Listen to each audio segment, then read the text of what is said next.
ರಾಜ್ಯದಲ್ಲಿ ತೀವ್ರವಾದಂತಹ ಬರಗಾಲದ ಛಾಯೆ ಆವರಿಸಿದೆ. ಇದರ ನಡುವೆ ಸುಪ್ರೀಂ ಕೋರ್ಟ್ ಆದೇಶದಂತೆ ಕಾವೇರಿ ನೀರನ್ನು ತಮಿಳುನಾಡಿಗೆ ಹರಿಸಲೇಬೇಕಾದಂಥ ಅನಿವಾರ್ಯತೆ ಕೂಡ ಇದೆ. ಹೀಗಾಗಿ ಪ್ರತಿದಿನ 3500 ಕ್ಯೂಸೆಕ್ ನೀರು 15 ದಿನಗಳ ಕಾಲ ಹರಿಸಬೇಕಾಗುತ್ತೆ. ಒಟ್ಟು 4 TMC ನೀರು 15 ದಿನಗಳ ಕಾಲ ತಮಿಳುನಾಡಿಗೆ ಬಿಡುವಂಥ ಕೆಲಸಕ್ಕೆ ಈಗ ಕಾವೇರಿ ನೀರು ನಿಯಂತ್ರಣ ಪ್ರಾಧಿಕಾರ ಆದೇಶವನ್ನು ಹೊರಡಿಸಿರುವಂಥದ್ದು. ಕಳೆದ 29ನೇ ತಾರೀಕು ಅಂದರೆ 29ನೇ ತಾರೀಕಿನ ಆದೇಶ ತಕ್ಕಂಗೆ ನೀರು ಹರಿಬಿಟ್ಟಿದ್ದೇ ಆದಲ್ಲಿ ಕರ್ನಾಟಕಕ್ಕೆ ಇನ್ನಷ್ಟು ಪೆಟ್ಟು ಬೀಳುವಂಥ ಕೆಲಸ ಕೂಡ ಆಗುತ್ತೆ.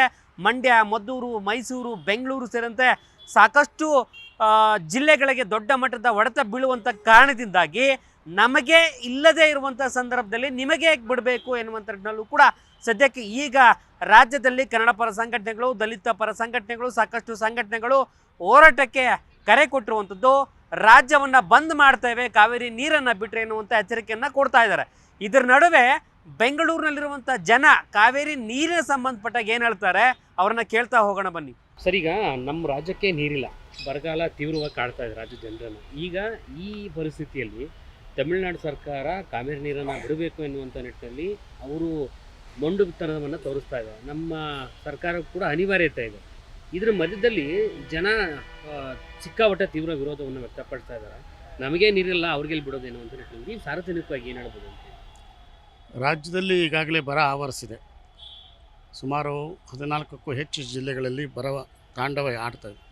ಈ ಸಂದರ್ಭದಲ್ಲಿ ನಮ್ಮ ರಾಜ್ಯದಿಂದ ಗೆದ್ದೋಗಿರ್ತಕ್ಕಂಥ ಸಂಸದರು ಬರ ಅಧ್ಯಯನ ಸಮಿತಿನ ಕಳಿಸೋಕೋ ವಿಚಾರದಲ್ಲಿ ಕೇಂದ್ರದ ಮೇಲೆ ಒತ್ತಡ ತರಬೇಕೇ ಹೊರತಾಗಿ ಈ ಕಾವೇರಿ ನೀರನ್ನು ಹರಿದು ಬಿಡಬೇಕು ಅನ್ನೋ ವಿಚಾರದಲ್ಲಿ ಅವರು ಮೌನ ವಹಿಸಿರೋದು ಸರಿಯಲ್ಲ. ಬೆಂಗಳೂರು ಈಗ ಮೊದಲ ಸ್ಥಿತಿ ಇಲ್ಲ.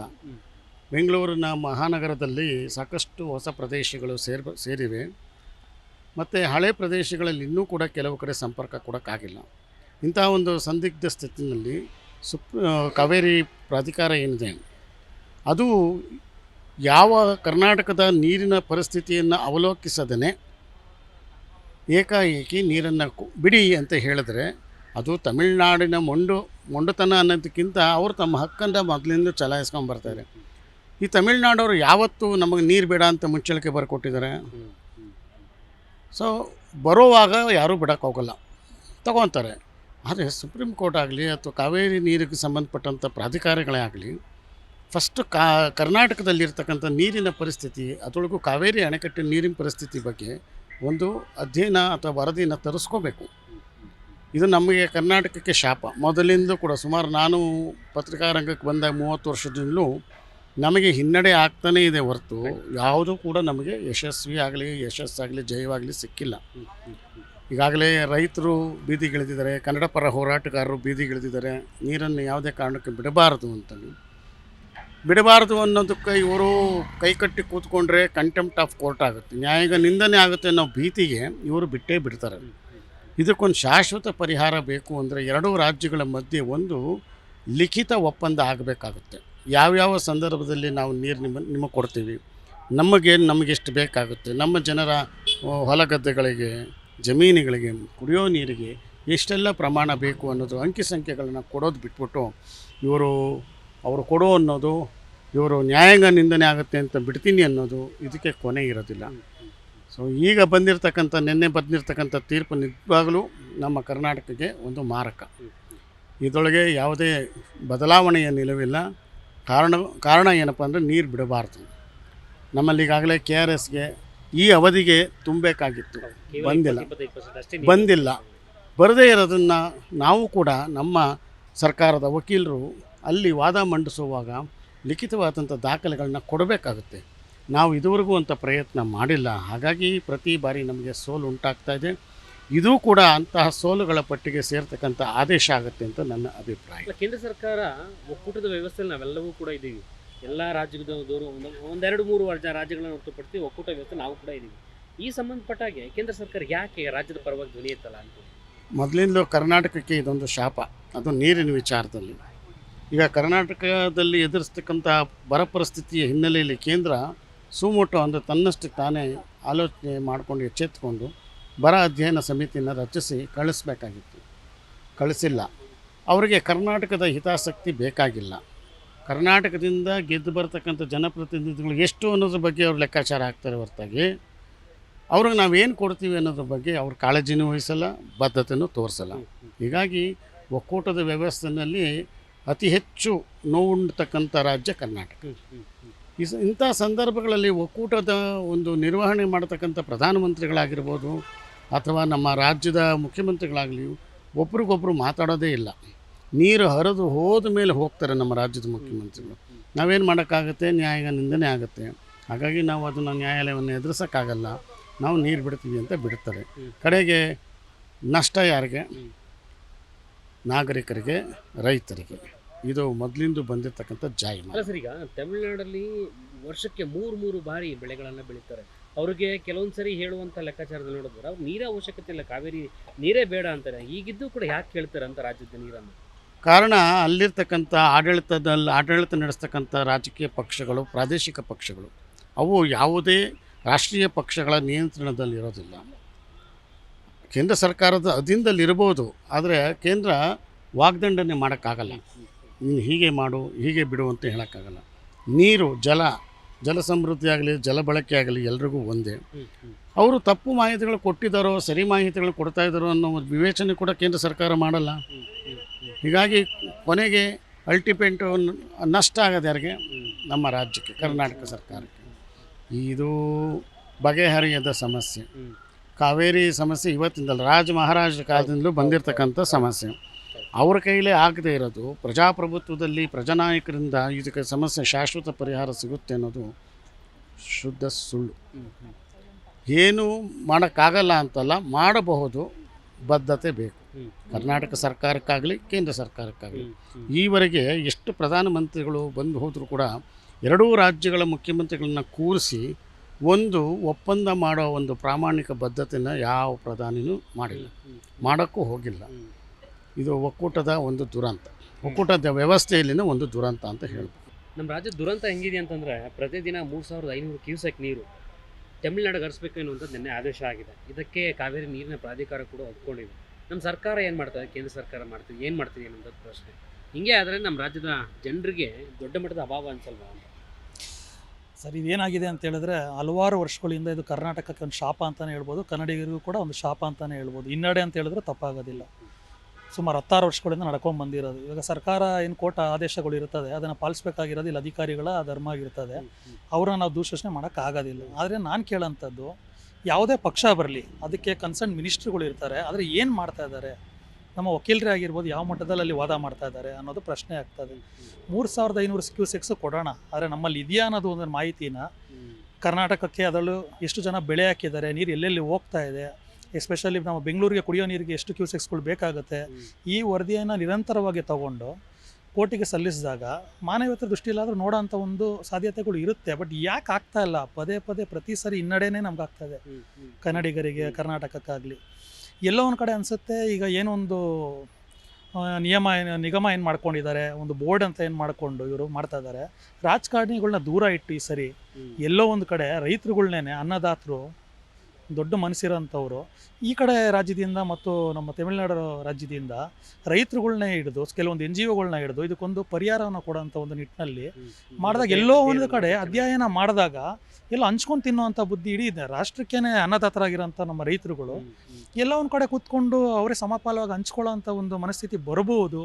ಇದನ್ನೊಂದು ಪ್ರಯತ್ನ ಮಾಡ್ಬೋದು ಅಂತೇಳಿ ನಾನು ಕೇಂದ್ರ ಹಾಗೂ ರಾಜ್ಯ ಸರ್ಕಾರ ಕೇಳ್ಕೊತೀನಿ. ತಮಿಳುನಾಡಿಗೆ ನೀರು ಅವಶ್ಯಕತೆ ಇಲ್ಲ ಅಂತಂದಾಗ ನಮ್ಮ ರಾಜ್ಯನ ಯಾಕೆ ಮುಳುಗಿಸುವಂಥ ಕೆಲಸಕ್ಕೆ ಮಾಡ್ತಾರೆ ಅಂತ, ಅಂದರೆ ಇಕ್ಕಟ್ಟಿನಲ್ಲಿ ಸಿಲುಕಿಸುವಂಥ ಕೆಲಸ ಮಾಡ್ತಾರೆ. ಇಲ್ಲಿ ನಮಗೆ ನಾನು ಅದನ್ನೇ ಹೇಳ್ತಾರೆ ಸರ್, ಈಗ ರೈತರುಗಳು ಯಾವತ್ತಿದ್ರೂ ಒಂದೇ ಇರ್ತಾರೆ, ಅಲ್ಲೇ ರೈತರುಗಳು ಎಲ್ಲೂ ಬೇರೆ ಆಗಲ್ಲ. ಅನ್ನದಾತರು ದುಡಿಯೋದೇ ಆಗಿರ್ಬೋದು. ಇಲ್ಲಿ ಒಂದು ಗೊತ್ತಿಲ್ಲದೇ ಇರೋಂಥ ಒಂದು ಕಣ್ಣಿಗೆ ಮರೆಮಾಚುವಂಥ ಒಂದು ರಾಜಕೀಯಗಳು ನಡೀತಾ ಇರ್ತವೆ. ಇಲ್ಲ ಅಂದರೆ ಇವರ ಬೇಳೆಗಳನ್ನು ಎಲ್ಲಿ ಬಯಸ್ಕೊಳ್ಳೋಕ್ಕಾಗ್ತದೆ? ಜನಗಳು ಏನಕ್ಕೆ ಇವ್ರ ಹತ್ರ ಹೋಗ್ತಾರೆ, ರಾಜಕಾರಣಿಗಳ ಹತ್ರ? ಈ ರೀತಿ ಇರುವಾಗ ಕಣ್ಣಿಗೆ ಕಾಣದೇ ಇರೋಂಥದ್ದು ಒಂದು ವಿಷಯ ಇರೋದ್ರಿಂದ ಸರ್ಕಾರ ಕೂಡ ಇದೇ ರೀತಿ ವರ್ಡಿಕ್ಸ್ ಕೊಡ್ತಾ ಇರೋದ್ರಿಂದ ಜಡ್ಜ್ಮೆಂಟ್ಗಳು ಇದು ಈಗಲೂ ಒಂದು ಕ್ವಶನ್ ಮಾರ್ಕಾಗೇ ಉಳಿದಿದೆ. ಇದಕ್ಕೆ ನಮಗೂ ಇನ್ನೂ ಉತ್ತರ ಗೊತ್ತಾಗಿಲ್ಲ. ಬಟ್ ಅದಕ್ಕೋಸ್ಕರನೇ ನಾವು ಹೇಳ್ತಾ ಇರೋದು ಬಂದು, ರೈತರುಗಳಾಗಿರ್ಬೋದು, NGOಗಳಾಗಿರ್ಬೋದು, ಬೇರೆ ಇದ್ರ ಬಗ್ಗೆ ಸ್ಪೆಷಲಿಸ್ಟ್ಗಳಂತ ಆಗಿರೋಂಥವ್ರು ಕೂತ್ಕೊಂಡು ಈ ಒಂದು ಇದರಲ್ಲಿ ನಿಗಮದಲ್ಲಿ ಸಪ್ರೇಟ್ ಒಂದು ಆಯೋಗನೇ ಮಾಡಿಕೊಂಡು ಏನಾರು ಮಾಡಿದ್ರೆ ಏನಾರು ಒಂದು ಸೊಲ್ಯೂಷನ್ ಸಿಗಬಹುದು ಇದಕ್ಕೆ ಅನ್ನೋದು ನನ್ನ ಒಂದು ಯೋಚನೆ. ಭೂಪಟದಲ್ಲಿ ಕರ್ನಾಟಕ ಮೇಲಿದೆ, ತಮಿಳುನಾಡು ಕೆಳಗಿದೆ. ಒಂದು ವೇಳೆ ತಮಿಳುನಾಡು ಕರ್ನಾಟಕ ಭಾಗದಲ್ಲಿ ಇದ್ದಿದ್ದಿದ್ರೆ ತಮಿಳುನಾಡು ಕರ್ನಾಟಕಕ್ಕೆ ನೀರು ಬಿಡ್ತಿದ್ದಾರೆ ಅನ್ನೋ ಪ್ರಶ್ನೆ. ಈಗ ಬಂದಿರೋಂತಹ ರಾಜರ ಕಾಲದಿಂದ ಬಂದಿರೋಂಥ ಈ ಒಂದು ಹೋರಾಟಗಳಾಗಿರ್ಬೋದು, ಇದೊಂದು ಪ್ರಾಬ್ಲಮ್ ಇಶ್ಯೂಸಲ್ಲಿ ಇವಾಗಿನ ಕೋರ್ಟನ್ನ ನಾವು ಕನ್ಸಿಡರ್ ಮಾಡಿದ್ರೆ ಖಂಡಿತ ಅಲ್ಲೂ ಉಲ್ಟಾ ಆಗ್ತಾ ಇತ್ತು ಅನ್ಸುತ್ತೆ. ಏನೋ ತಮಿಳ್ನಾಡೇ ಮೇಲಿದ್ದು ನಮ್ಮ ಕರ್ನಾಟಕನೇ ಕೆಳಗಿದ್ದಿದ್ರೆ ಖಂಡಿತ ಅವ್ರು ಬಿಡ್ತಾ ಇರಲಿಲ್ಲ ಅನ್ಸುತ್ತೆ. ಯಾಕೆಂದ್ರೆ ಇವ್ರು ಕೊಡ್ತಾರ ತೀರ್ಪು ಬಂದ್ಬಿಟ್ಟು ಒನ್ ಸೈಡೆಡ್ ಅಂತ ಡೌಟ್ ಆಗುತ್ತೆ ಒಂದ್ಸರಿ. ಬಟ್ ಜಡ್ಜ್ಮೆಂಟ್ ಮೇಲೆ ನಮಗೆ ಅದೇ ಯಾಕೆ ಈಗ ಸುಪ್ರೀಂ ಕೋರ್ಟೇ ಆಗ್ಬೋದು, ನಮ್ಮ ಸರ್ಕಾರದ ಮುಖ್ಯಮಂತ್ರಿಗಳಾಗ್ಬೋದು, ಕೇಂದ್ರ ಸರ್ಕಾರನೇ ಆಗ್ಬೋದು, ನಮ್ಮ ರಾಜ್ಯದಲ್ಲಿ ನೀರಿಲ್ಲ ಅಂತಂದಾಗ ಅವ್ರು ಬಿಡಲೇಬೇಕೆನ್ನುವಂಥದ್ದು ಯಾಕೆ ಈ ರೀತಿ ಚರ್ಚೆಗಳು ಬರ್ತವೆ ಅಂತ? ಸರ್, ಈ ಚರ್ಚೆಗಳು ಬರೋದಕ್ಕೆ ಬರೀ ಕಾವೇರಿ ನೀರಿನ ಸಮಸ್ಯೆ ಒಂದಲ್ಲ ಅಂತೇಳಿ ಹಲವಾರು ಕೆಲಸಗಳಾಗಿರ್ಬೋದು, ನಮ್ಮ ಬ್ಯಾಂಕ್ಗಳಲ್ಲಾಗಿರ್ಬೋದು, ಹಲವಾರಿಗೆ ಕನ್ನಡಿಗರಿಗೆ ಒಂದು ಶಾಪ ಆಗಿದೆ. ಕನ್ನಡಿಗರಾಗಿ ಏನಕ್ಕೆ ಹುಟ್ಟಿದ್ವಿ, ಕರ್ನಾಟಕದಲ್ಲಿ ಏನಕ್ಕೆ ಹುಟ್ಟಿದ್ವಿ ಅನ್ನೋ ಮನೋಭಾವನೆಗಳು ಸಾಕಷ್ಟು ಯುವಕರಲ್ಲಾಗಿರ್ಬೋದು, ಜನಗಳಲ್ಲಿ ಬಂದಿದೆ. ಇದು ವರಕ್ಕಿಂತ ಶಾಪವೇ ಜಾಸ್ತಿ ಆಗೋಗ್ಬಿಟ್ಟಿದೆ. ಇದಕ್ಕೆ ಅಧಿಕಾರದಲ್ಲಿ ಇರೋಂಥವ್ರು ಇದಕ್ಕೆ ಹೊಣೆ ಆಗಬೇಕು, ಉತ್ತರ ಕೊಡೋವಂಥವ್ರು ಆಗಬೇಕು. ಆಗ ಮಾತ್ರ ಕರ್ನಾಟಕಕ್ಕೆ ಆಗ ಮಾತ್ರನೇ ಅದಾಗೋದು. ನಮಗೆ ತುಂಬ ಡೌಟ್ ಇದೆ. ಹಾಗಾಗಿ ಜನಗಳೇ ನ್ಯಾಯ ಕೇಳುವ ಇದರಲ್ಲಿ ಸ್ವಲ್ಪ ರಭಸದಲ್ಲಿ ಇನ್ನೂ ಹೆಚ್ಚೆದ್ದು ಜನಗಳೇ ನ್ಯಾಯವನ್ನು ಕೇಳಬೇಕು, ನ್ಯಾಯವನ್ನು ಪಡ್ಕೋಬೇಕು, ನಮ್ಮ ಹಕ್ಕನ್ನು ನಾವು ಪಡ್ಕೊಬೇಕು, ಜನಗಳೇ ಮಾಡಬೇಕು ಅಂತ ಕೇಳ್ಕೊಂತೀವಿ ಅಷ್ಟೇ. ಈಗಿನ 3500 ಕ್ಯೂಸೆಕ್ ನೀರು ತಮಿಳುನಾಡು ಕೇಳ್ತಾ ಇದೆ ನಮ್ಮ ಕರ್ನಾಟಕದಿಂದ. ಹೌದು, ನಮ್ಮ ರಾಜ್ಯಕ್ಕೆ ನೀರಿಲ್ಲ, ಅವ್ರಿಗೆ ಹೆಂಗೆ ಬಿಡೋದು ಅಂತ ಎನ್ನುವಂಥದ್ದು ಜನಾಭಿಪ್ರಾಯ. ಒಬ್ಬ ಸಾರ್ವಜನಿಕರಾಗಿ ನೀವೇನು ಹೇಳ್ಬೋದು? ಸರ್, ಈಗ ಮಳೆ ಬಂದೆ ಸುಮಾರು 5-6 ತಿಂಗಳಾಯಿತು. ಬರಗಾಲ ಎದ್ದು ಕಾಣ್ತಾ ಇದೆ. ಕರ್ನಾಟಕ ಎಂದೂ ಕಾಣದ ಬರದ ಪರಿಸ್ಥಿತಿ ಗಂಭೀರವಾಗಿದೆ. ಈಗ ಕಾವೇರಿಯ ನೀರು ಅರ್ಧಕ್ಕಿಂತ ಅರ್ಧ, ಕಾವೇರಿಯ ಒಂದು ಕಣಿವೆಯಲ್ಲಿ ಬರ್ತಕ್ಕಂಥ 4 ಜಲಾಶಯಗಳು, ಹಾರಂಗಿ ಇರ್ಬೋದು, ಹೇಮಾವತಿ ಇರ್ಬೋದು, ಕಬಿನಿ ಇರ್ಬೋದು, KRS ಇರ್ಬೋದು, ಇಲ್ಲಿ ಮಳೆನೇ ಇಲ್ಲ. ಮಳೆ ಇಲ್ಲದ ಈಗ ಏನು ಇರಬೇಕು ಅಲ್ಲಿ ಒಟ್ಟು 114 TMC ನೀರು ಒಟ್ಟಿಗೆ ಇರ್ತಕ್ಕಂಥದ್ದು. ಈಗಿರ್ತಕ್ಕಂಥದ್ದು 60, ಗರಿಷ್ಠ ಮಟ್ಟದ್ದು 114 TMC ನೀರು ಇರಬೇಕಾದ್ದು ಈಗ ಇರ್ತಕ್ಕಂಥದ್ದು ಕೇವಲ 60 TMC. 4 ಜಲಾಶಯಗಳಿಂದ, ಒಂದಲ್ಲ ಎರಡಲ್ಲ 4 ಜಲಾಶಯಗಳಿಂದ ಇರ್ತಕ್ಕಂಥದ್ದು. ಅಂದರೆ ಕನಿಷ್ಠ ಮಟ್ಟಕ್ಕೆ ಹೋಗಿದೆ. ಕನಿಷ್ಠ ಮಟ್ಟಕ್ಕೆ ಹೋಗಿ ಬೆಂಗಳೂರು, ರಾಮನಗರ, ಈ ಮುತ್ತಲಿನ ಕುಡಿಯೋಕ್ಕೆ ಬೇಕಾಗ್ತಿರ್ತಕ್ಕಂಥದ್ದು ಒಟ್ಟು 2 TMC ನೀರು ತಿಂಗಳಿಗೆ. 10 ತಿಂಗಳು ಲೆಕ್ಕ ಹಾಕಿದರೆ 24 TMC ಬೇಕು. ಬೇಡ 20 ಹಾಕ್ಕೊಳ್ಳೋಣ. ಆದರೆ ಇಲ್ಲ, ನೀರೇ ಇಲ್ಲ. ಮತ್ತು ಮಂಡ್ಯ ಮತ್ತು ಸುತ್ತಮುತ್ತ ಪ್ರದೇಶದಲ್ಲಿ ಬೆಳೀತಕ್ಕಂಥ ಕೃಷಿ ಬೆಳೆಗೆ ಬೇಕಾಗಿರೋದು 60 TMC ನೀರು ಬೇಕು. ಇಲ್ಲ, ನೀರಿಲ್ಲ. ಈಗಿರುವಾಗ ಈಗ ಒಳ ಹರಿತಕ್ಕಂಥದ್ದು 1700 ಕ್ಯೂಸ್ ನೀರು ಹೋಗ್ತಾ ಇದೆ ತಮಿಳುನಾಡಿಗೆ, ಇಲ್ಲ ಅಂತಲ್ಲ. ಆದರೆ ಕಾವೇರಿ ನೀರು ನಿಯಂತ್ರಣ ಸಮಿತಿ ಏನು ಹೇಳ್ತಿದೆ, 3500 ಕ್ಯೂಸೆಕ್ ನೀರು ಬಿಡಬೇಕು ಅಂತ.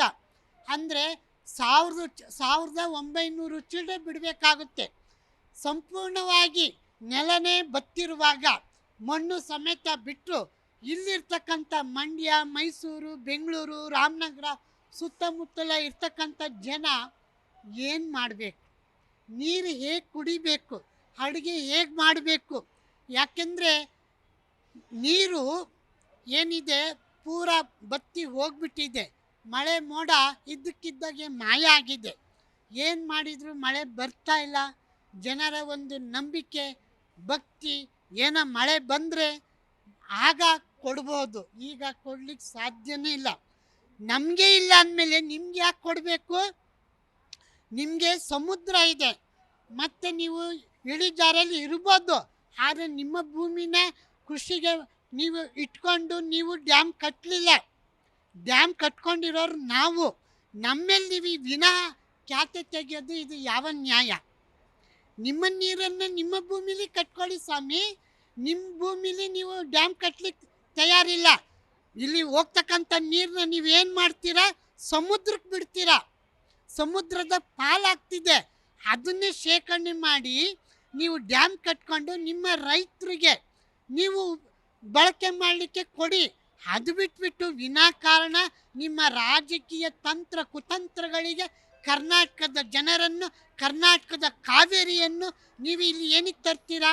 ನಿಮ್ಮ ಬೇಳೆ ಬೇಯಿಸ್ಕೊಳ್ಳೋದಕ್ಕೆ ನೀವೇನು ದಡ್ರ, ಬುದ್ಧಿವಂತರಲ್ವಾ? ನಿಮ್ಮ ಭೂಮಿಲಿ ನೀವು ಡ್ಯಾಮ್ ಕಟ್ಕೊಂಡು ನೀವು ಸಂಗ್ರಹ ಮಾಡ್ಕೊಳ್ಳಿ. ಕರ್ನಾಟಕದ ಮೇಲೆ ವಿನಾಕಾರಣ ಜಗಳಕ್ಕೆ ಯಾಕೆ ಬರ್ತೀರಾ? ಈಗ ಕೇಂದ್ರ ಸರ್ಕಾರನೇ ಹೇಳಿದೆ, ಕೇಂದ್ರ ಸರ್ಕಾರದಲ್ಲಿ ನೀರಾವರಿ ಮಂತ್ರಿನೇ ಹೇಳಿದ್ದಾರೆ, ಸುಪ್ರೀಂ ಕೋರ್ಟ್ ಆದೇಶದ ಪ್ರಕಾರ ಮೇಕೆದಾಟು ಕಟ್ಬೋದು ಅಂತ. ಅದಕ್ಕೂ ನೀವು ಖ್ಯಾತೆ ತೆಗಿತೀರಾ. ಏನು ವಿನಾಕಾರಣ ನಿಮ್ಮದು ಖ್ಯಾತೆ ತೆಗಿಯೋದೇನೆ ನಿಮ್ಮದು ಅಭ್ಯಾಸ ಆಗೋಗ್ಬಿಟ್ಟಿದ್ಯಾ? ಕನ್ನಡಿಗರು ಅಂದರೆ ನಾವು ಖಾಲಿ ಕಸನ ನಿಮಗೆ. ಕನ್ನಡಿಗರ ಸ್ವಾಭಿಮಾನ ನೀವು ಕೆಣಕ್ತಾ ಇದ್ದೀರಾ. ಕನ್ನಡಿಗರ ಸ್ವಾಭಿಮಾನ, ಕನ್ನಡಿಗರು ಒಂದಾಗಿದ್ದರೆ ಇಡೀ ತಮಿಳ್ನಾಡು ಬಾಯಿ ಮುಚ್ಕೊಂಡು ಕೂರಬೇಕಾಗುತ್ತೆ. ನಮ್ಮ ರಾಜಕಾರಣಿಗಳು ಅಷ್ಟೇ, ಪಕ್ಷ ಭೇದ ಭಾವ ಬಿಟ್ಟು ಎಲ್ಲ ರಾಜಕಾರಣಿಗಳು, ಎಲ್ಲ ರಾಜಕೀಯ ಪಕ್ಷಗಳು, ಎಲ್ಲ ಕನ್ನಡ ಸಂಘಟನೆಗಳು ಕರ್ನಾಟಕದಲ್ಲಿರ್ತಕ್ಕಂಥ ಹೊರ ರಾಜ್ಯದವರಾಗಲಿ ಒಳ ರಾಜ್ಯದವರಾಗಲಿ ಎಲ್ಲರೂ ಒಗ್ಗಟ್ಟಿನಿಂದ ಒಂದೇ ಧ್ವನಿ ಎತ್ತಿದಾಗ ಮಾತ್ರ ತಮಿಳ್ನಾಡಿನ ಧ್ವನಿಯನ್ನು ಅಡಗಿಸ್ಲಿಕ್ಕೆ ಸಾಧ್ಯ. ಇಲ್ಲಾಂದರೆ ಇಲ್ಲ. ಕುಡಿಲಿಕ್ಕೆ ನೀರೇ ಇಲ್ಲ, ಇನ್ನು ತಿಕ್ಕ ತೊಳ್ಕೊಳ್ಳೋದು ಎಲ್ಲಿಂದ ಸಾಧ್ಯ ಸ್ವಾಮಿ? ಸ್ನಾನ ಮಾಡೋದು ಎಲ್ಲಿದೆ? ಎಲ್ಲನ ಮಳೆ ಬರ್ತಿದ್ಯಾ? ಕಣಿವೆ ರಾಜ್ಯದ ಸುತ್ತಮುತ್ತಲಿನ ಪ್ರದೇಶಗಳಲ್ಲಿ ಮಳೆ ಆಗ್ತಿದ್ಯಾ? ಆಗಿಲ್ಲ. ಮೋಡ ಕಟ್ಟುತ್ತೆ, ಮೋಡ ಇದ್ದಕ್ಕಿದ್ದಾಗೆ ಚೆದರುತ್ತೆ. ಇಷ್ಟೊತ್ತಿಗೆ 108 ತುಂಬಬೇಕಿತ್ತು. 4 ಜಲಾಶಯನೂ ಬತ್ತಿ ಹೋಗಿದೆ, ಬರಗಾಲ ಸೃಷ್ಟಿಯಾಗಿದೆ.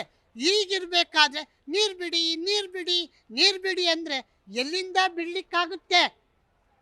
ಕನ್ನಡಿಗರ ಧ್ವನಿ ಒಂದಾಗಬೇಕು.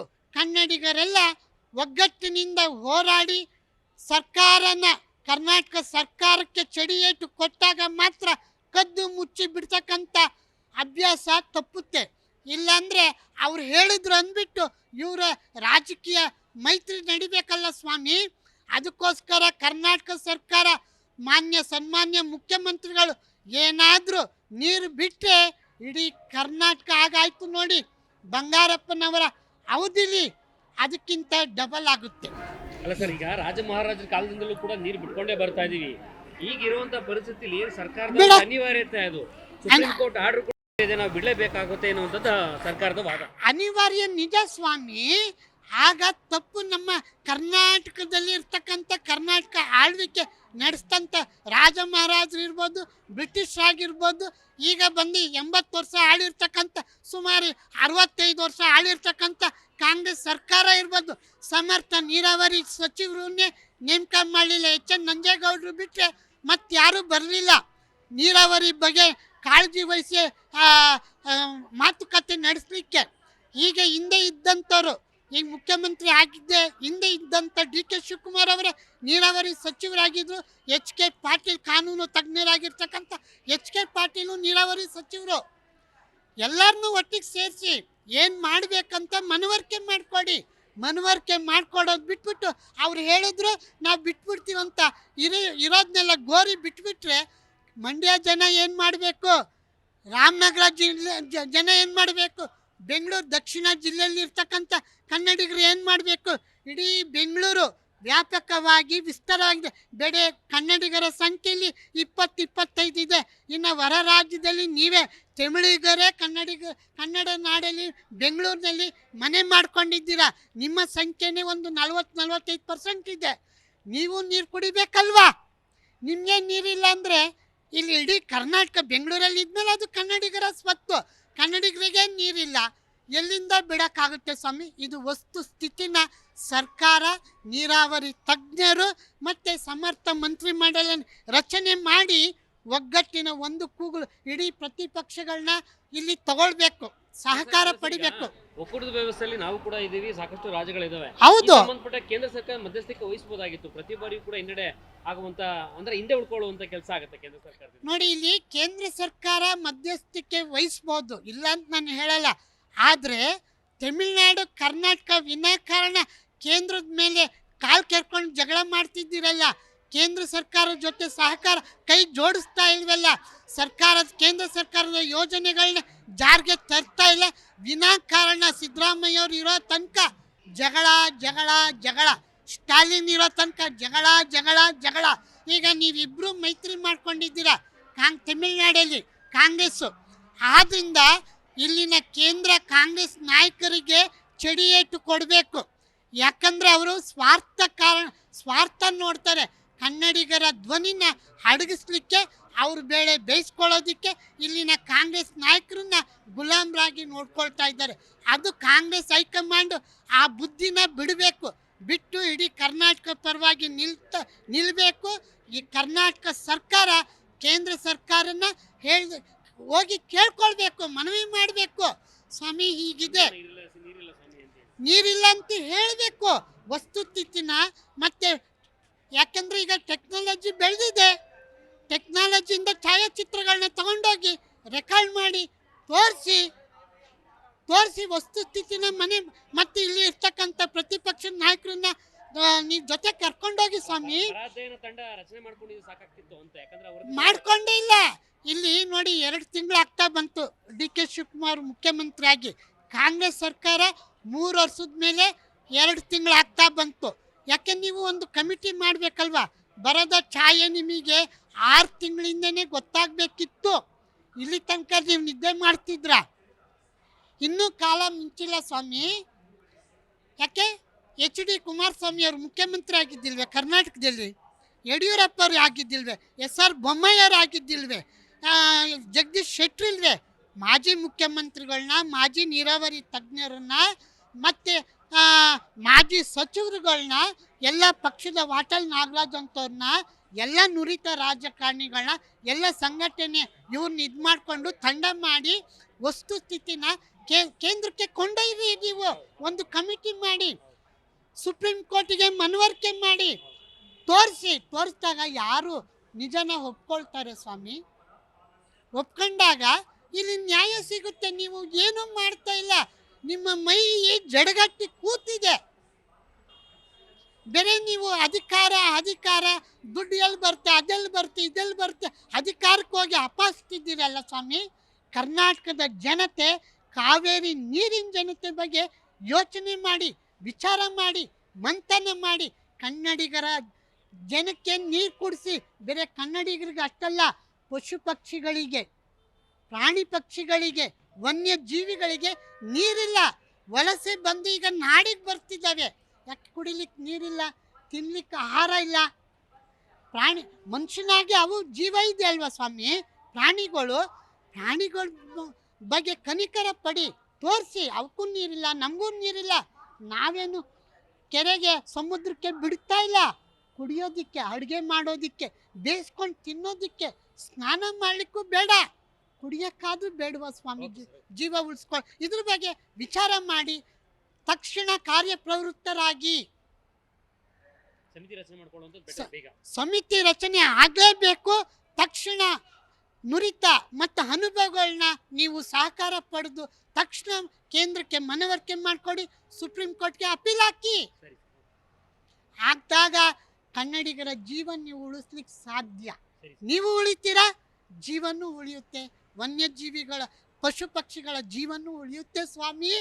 ತಮಿಳುನಾಡಿಗೆ ಒಟ್ಟು 15 ದಿನಗಳ ಕಾಲ 4 TMC ನೀರು ಹರಿದು ಹೋದರೆ ನಮ್ಮ ರಾಜ್ಯದ ಸಾಕಷ್ಟು ಜಿಲ್ಲೆಗಳಿಗೆ ದೊಡ್ಡ ಮಟ್ಟದ ಪೆಟ್ಟು ಬೀಳುತ್ತೆ. ಈ ಕಾರಣದಿಂದಾಗಿ ಇಷ್ಟು ನೀರು ಬಿಟ್ಟರೆ ನಮ್ಮ ರಾಜ್ಯಕ್ಕೆ ಆಗುವಂಥ ಇನ್ನಷ್ಟು ತೀವ್ರ ಬರಗಾಲದ ಛಾಯೆ ಮೂಡುವಂಥ ಕಾರಣದಿಂದಾಗಿ ರೈತರು ಕಂಗಾಲಾಗ್ತಾರೆ. ಬೆಳೆಯುವಂಥ ಬೆಳೆಗಳಿಗೆ ಸಾಕಷ್ಟು ಹಾನಿ ಆಗುತ್ತೆ. ಜೊತೆಗೆ ಬೆಂಗಳೂರಿಗೆ ಅವಶ್ಯಕತೆ ಇರುವಂಥ ನೀರು ಕಡಿಮೆ ಆದರೆ ಬೆಂಗಳೂರಿಗೆ ಸಾಕಷ್ಟು ದೊಡ್ಡ ಪ್ರಮಾಣದಲ್ಲಿ ಹೊಡೆತ ಬೀಳುವಂಥ ಕೆಲಸ ಆಗುತ್ತೆ. ಹೀಗಾಗಿ ಎಲ್ಲವನ್ನೂ ಕೂಡ ಅಧ್ಯಯನ ಮಾಡಬೇಕಾದಂಥ ಒಂದು ತಂಡವನ್ನು ರಚನೆ ಮಾಡಬೇಕಾಗತ್ತೆ, ಸಮಿತಿಯನ್ನು ರಚನೆ ಮಾಡಬೇಕಾಗತ್ತೆ. ಈ ನಿಟ್ಟಿನಲ್ಲಿ ನಮ್ಮ ರಾಜ್ಯದ ಮುಖ್ಯಮಂತ್ರಿ ಸೇರಿದಂತೆ ತಮಿಳುನಾಡು ಮುಖ್ಯಮಂತ್ರಿನ ಕರೆಸಿ ಕೇಂದ್ರ ಸರ್ಕಾರ ಮಧ್ಯಸ್ಥಿಕೆ ವಹಿಸಿ ಕುಂತು ಚರ್ಚೆ ಮಾಡಿದ್ರೆ ನೀರನ್ನು ಕಡಿಮೆ ಪ್ರಮಾಣದಲ್ಲಿ ಅವಶ್ಯಕತೆ ಅವರು ಕೇಳ್ಬೋದು, ನಾವು ಕೂಡ ಇಷ್ಟು ಕಡಿಮೆ ಪ್ರಮಾಣದಲ್ಲಿ ನೀರು ಬಿಡಬಹುದು ಎನ್ನುವಂಥ ನಿಟ್ಟಿನಲ್ಲಿ ಮಾತುಕತೆ ಮಾಡುವಂಥ ಕೆಲಸ ಕೇಂದ್ರ ಸರ್ಕಾರ ಮಾಡಿದ್ರೆ ನಮ್ಮ ರಾಜ್ಯಕ್ಕಾಗುವಂಥ ಮುಂದಿನ ದಿನಗಳಾಗುವಂಥ ಪೆಟ್ಟು ಕಡಿಮೆ ಆಗ್ಬೋದು ಎನ್ನುವಂಥ ನಿಟ್ಟಿನಲ್ಲಿ ಸದ್ಯಕ್ಕೆ ಜನಾಭಿಪ್ರಾಯ ಸಂಗ್ರಹ ಮಾಡುವಂಥ ಕೆಲಸ ಇವತ್ತಿನ ಕೆಲಸ ನಮ್ಮ ಕಡೆಯಿಂದ ಆಗಿದೆ.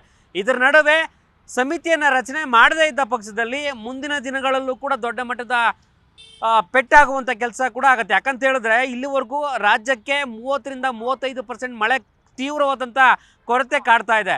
ಹೀಗಾಗಿ ಮುಂದಿನ ದಿನಗಳಲ್ಲೂ ಕೂಡ ಇದೇ ರೀತಿಯಾದಂಥ ಒಂದು ಮಳೆ ತೀವ್ರವಾದಂಥ ಕಾಟ ಕೊಟ್ಟರೆ ಕಾವೇರಿ ನೀರು ಜಲಾಶಯದಲ್ಲಿ ಆಗಿದೆಯೋ ನೀರಿನ ಪ್ರಮಾಣ ಕಡಿಮೆ ಪ್ರಮಾಣದಲ್ಲಿ ಶೇಖರಣೆ ಆಗಿದೆಯಲ್ಲ, ಇನ್ನೂ ಕಡಿಮೆ ಆಗುವಂಥ ಕೆಲಸ ಆಗತ್ತೆ.